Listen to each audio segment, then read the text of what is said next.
Cuando no conozco el perdón, se hace hasta imposible perdonar. Cuando no lo conozco significa cuando nunca recibí el perdón de Dios, nunca lo acepté de verdad. Nadie puede dar lo que no tiene. Entonces, si yo no recibo el perdón, y hablo pura y exclusivamente del perdón de Dios, se me va a hacer imposible perdonar. Puedo intentar perdonar, pero a la larga o a la corta me voy a dar cuenta que voy a tener serias complicaciones a la hora de perdonar. Lo primero entonces es aceptar el perdón. Y para aceptar el perdón tenemos que reconocer que hemos fallado, que nos hemos equivocado también nosotros, hemos errado, que hemos hecho cosas fuera de lugar, cosas vergonzosas y cosas que no se las queremos contar a nadie. Cuando reconocemos nuestros errores o fallas o pecados, como más te guste, entonces estamos más cerca de arrepentirnos, cambiar de mentalidad, de actitud y recibir el perdón. Y cuando uno recibe el perdón de Dios, puede o no darlo. Esta es la cuestión.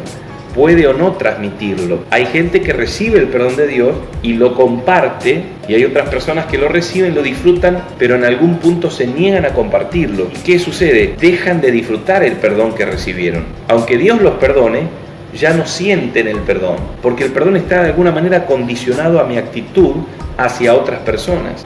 Un versículo me ayudó mucho a perdonar, y este versículo dice así: orá por el que te maldice, orá por aquel que te persigue, bendecí a quien fue o es tu enemigo. Y cuando yo leí eso, y de este lado lo tenía Dios que me apuraba para que yo orara por esa gente, y del otro lado estaba esa bronca, ese odio, esa gana de matarlos, estaba entre la espada y la pared. Pero como para mí Dios era muy importante y su palabra también, yo me esforcé. Y vos sabés que no tenía ganas de orar. Lo que menos quería hacer era orar por esa gente. Yo no los quería nombrar. En definitiva, quería orar para que se mueran en todo caso. Pero no quería orar para nada. Pero como me tiraba mucho la presencia de Dios, la palabra de Dios, me recuerdo que una vez me empecé a orar. Y los empecé a nombrar y me sentía falso, me sentía un hipócrita, me sentía horrible, sentía asco, sentía un montón de cosas. Pero yo seguía orando por ellos y los nombraba delante de Dios. Y así lo hice una y otra vez. Y pasaron, no sé, semanas quizás, no me acuerdo bien, pasó un tiempo, pero cuando menos me di cuenta, esas dos personas que estaban clavadas acá, encerradas, aprisionadas así a muerte, ya no estaban, ya no me molestaban, ya no me seguían hiriendo y lastimando. Y entendí lo que dice la Biblia en cuanto al perdón. Perdonar es pasar por alto, dejar de tenerlos ahí.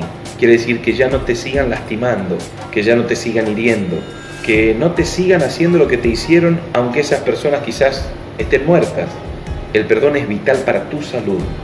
Más allá de lo que hagan o dejen de hacer aquellos que te dañaron, el perdonar te conviene a vos. Es algo que nos conviene a nosotros. Cuesta entenderlo, ¿eh? Te digo que cuando a mí al principio me hablaban del perdón, yo sentía que me estaban ofendiendo, que la tenían conmigo o que venían a querer hacerme daño. Y no, todo lo contrario. El perdón es tu aliado, no es tu enemigo. El perdón es tu amigo. Viene a favorecerte, a ayudarte. El odio, el resentimiento, la venganza, todo lo que alimenta esto es tu enemigo, es destructivo.